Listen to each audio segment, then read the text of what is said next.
Hello, welcome back to the Football Terrace. Do me a massive favour, smash that like button, hit that share button as well.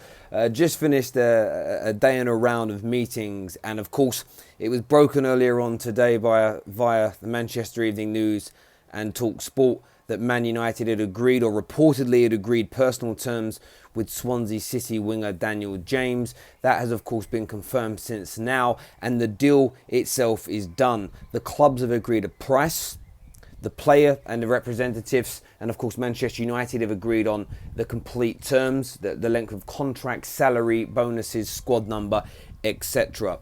That all being done is amazing. Ole Gunnar Solskjaer is now just waiting for that deal to become completed, waiting for the transfer of player cards. The only thing holding it up, we have been told, well, I say we've been told, I was talking to a colleague of mine and he told me the only reason that we believe it's being held up is because Swansea is sorting a few bits and pieces out their end. But this is like I always talk about. When these rumours, when these media speculations come out and it's widespread, Talk Sport, Sky Sports, all the mainstream media, the big broad, the likes of Jim White breaking it or Damasio breaking it, you always know there's an element of truth within this. From my point of view, I said it earlier on today when we heard rumours that the personal terms were agreed. I'm so happy about this. We're going to jump into the story in a little bit more detail and tell you what Sky and Talk Sport and everybody has been saying. I want to gauge your viewpoints and opinions on this. Plus, there's been a development in the Paul Pogba situation, so there's an update on his potential staying at Manchester United. But please do me a massive honour before we continue and hit that like button and hit that share button as well. Let me just grab the story here that's in front of me. So this is what Sky Sports have had to say. So it's interesting to read their take on this. They said Swansea winger Daniel James has agreed personal terms with Manchester United. The two clubs are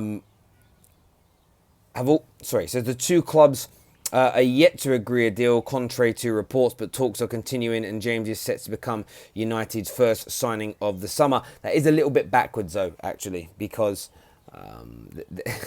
the player has met with Manchester United representatives. The player has met with Man United representatives. So I find that a bit strange. But no, I read a different report. So no, I'm a liar. I am an absolute liar on this one. I was listening to Talk Sport and heard somebody say that the clubs have agreed their fees on the Jim White show earlier on today. It says James, 21, came close to joining Leeds in January, but the deal fell through on deadline day. Sky Sports understands James underwent a medical, but the Welsh side pulled the plug on him just hours before the window shut. That's talking about his move to Leeds. James was named in Ryan Giggs' Wales squad for their Portugal training camp ahead of next month's Euro 2020 qualifying round matches against Croatia and Hungary. Goes on to speak a little bit about his debut, etc., etc.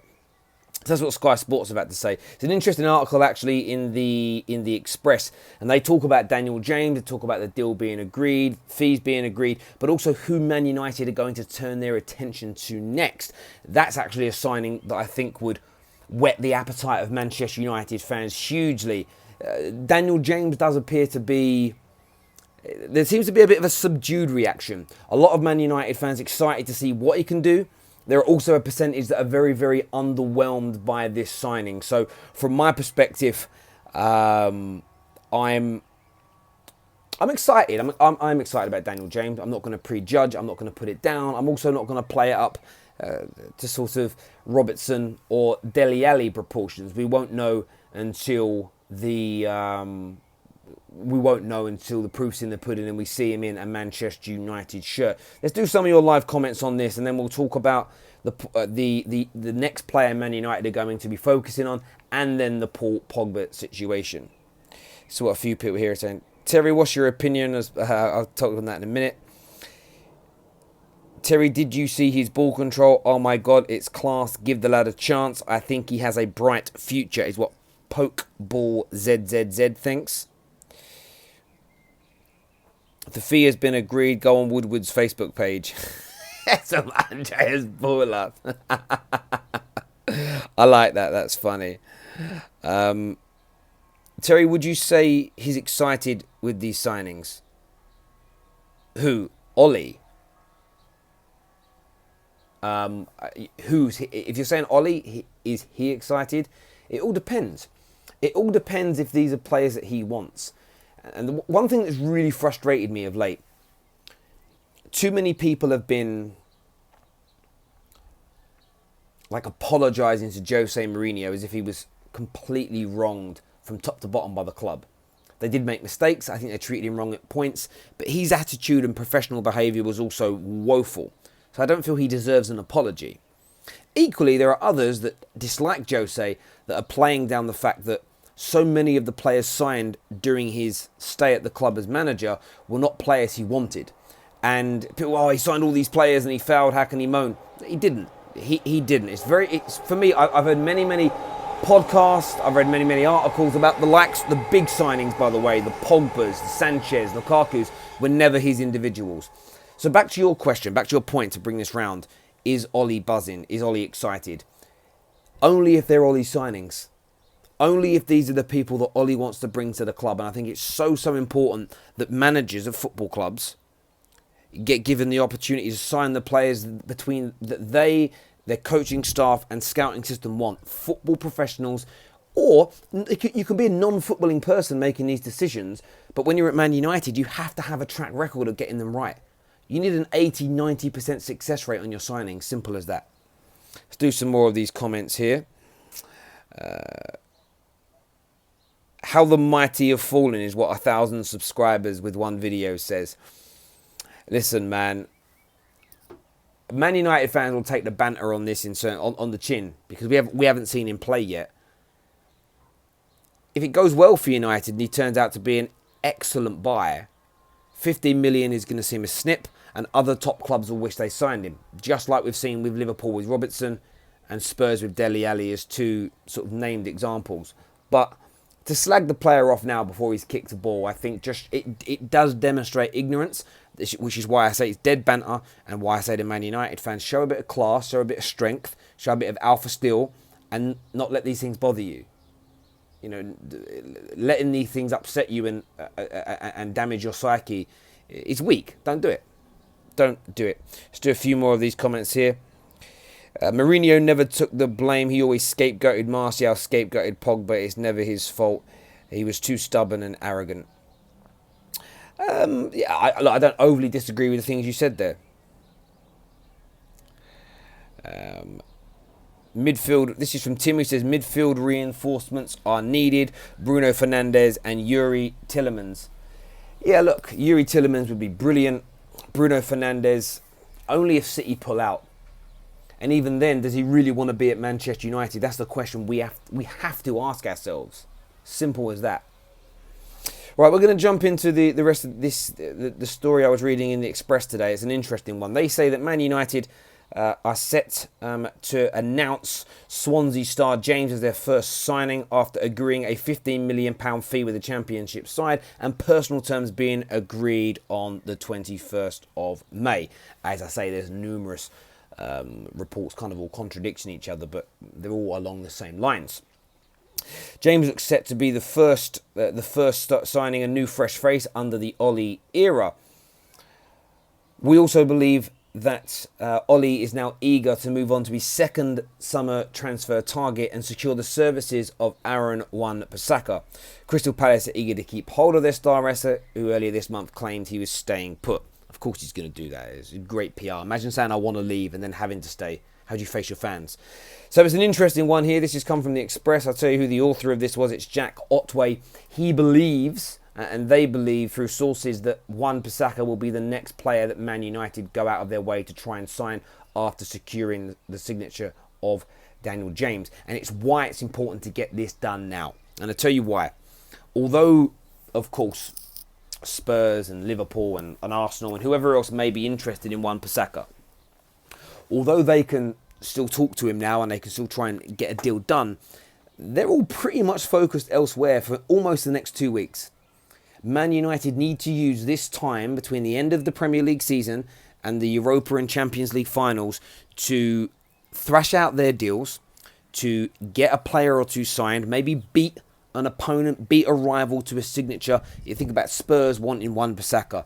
What a great time now to speak to him, coax him, convince him that Man United is the place for him, get the offers in, get them accepted, move things on. Look, he might still want to wait to listen to Spurs. We may not be able to help that. But why not act now? Why not strike while the iron is hot and demonstrate your eagerness and your want to bring him in? That's what I would personally do.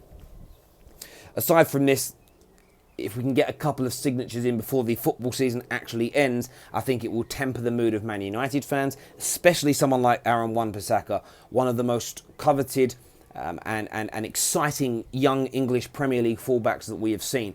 So I think that it's encouraging news to see Man United looking to venture out and to purchase another player before we really hit the summer months where the players are out resting, as an example.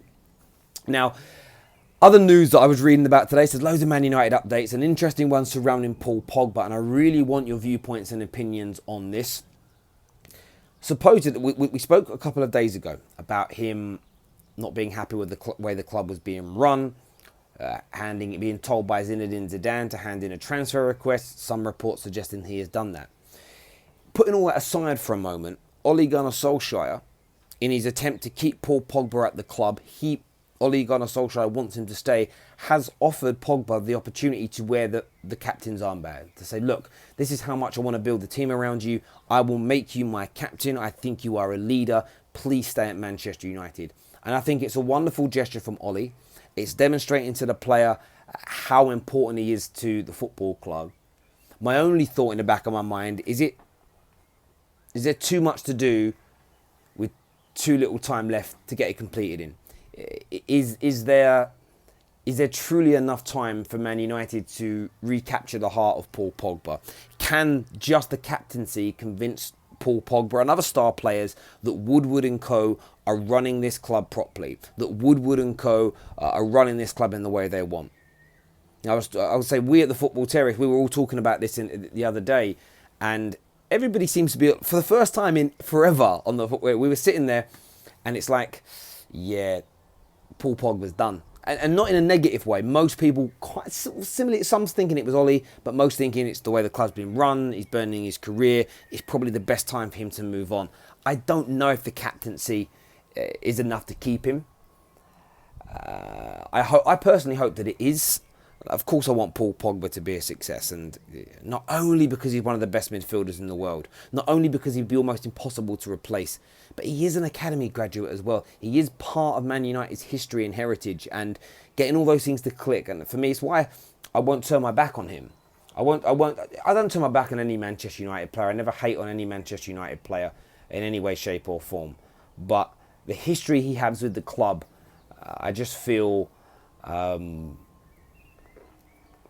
on, we've got to do everything in our power to try and make it work. That's kind of how I feel with this, but there we go. I'm going to do a few more of your live comments. We're going to get them up on my phone rather than having the laptop in front of me, because there ain't a lot of room for my legs sitting here like that. By the way, if you haven't done so already, please hit that like button and hit the share button as well.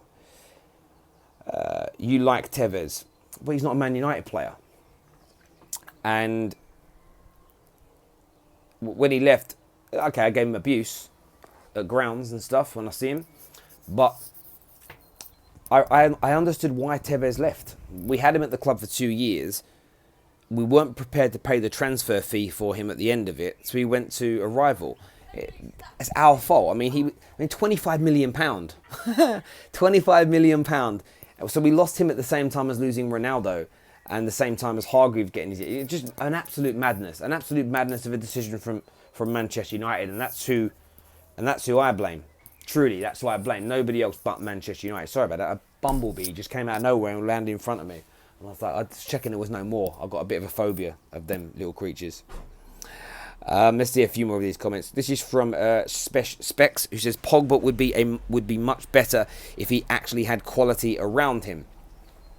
And people have been saying that for a while now. Matic will unlock him. Herrera will unlock him. Fred will unlock him.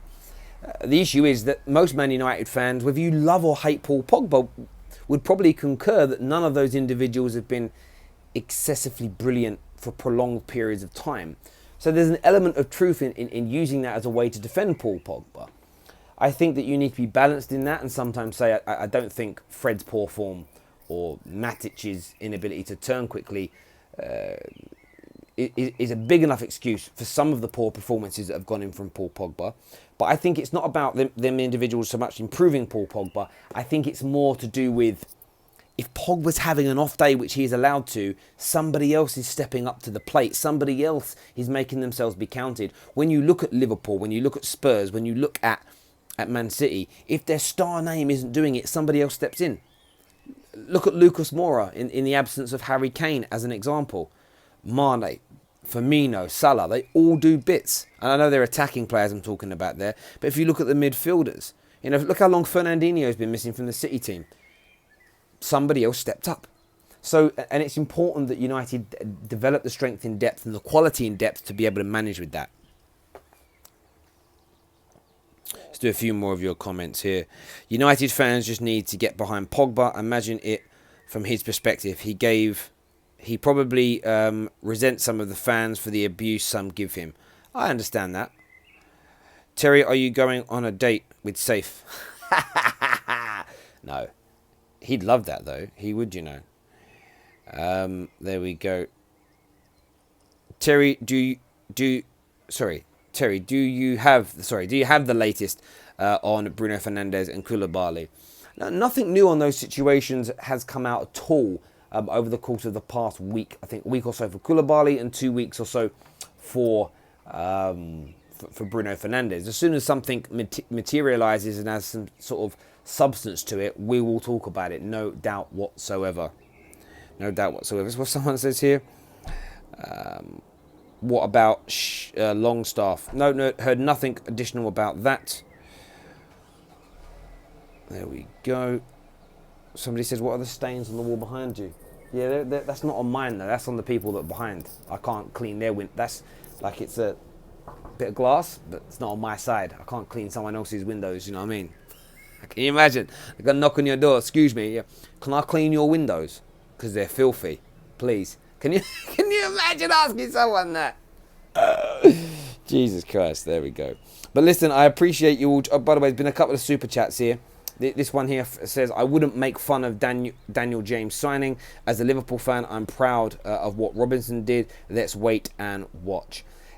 Mate, look, you're right to say that. I totally agree with you. I appreciate you saying it as well as a Liverpool fan. But Man United fans are aware of this and they shouldn't be triggered by any of the banter. I mean, there was a bit of banter earlier on today when the reason the deal was being delayed is because Brighton were trying to muscle in and hijack the deal. And normally you're used to getting hijacked by another big club. And I don't mean any disrespect to Brighton at all, but it was a bit banterish. However, the signing in itself, who knows how this is going to go? It could be a Bebe. It could be a Chicharito, it could be a Robertson, it could be an Oli, it could be a Dele Alli. We really don't know. When you sign these, not unknown players, people did know who Daniel James was. He's not a complete unknown quantity. But not tested at the elite level. We don't know how he'll cope to having less space, more space, pressure. It's gonna be amazing when we see him play for Manchester United. It truly is. But listen, as ever, thank you for tuning in to the Football Terrace. Take care. Good night. God bless. And I'll see you all again soon. Bye-bye.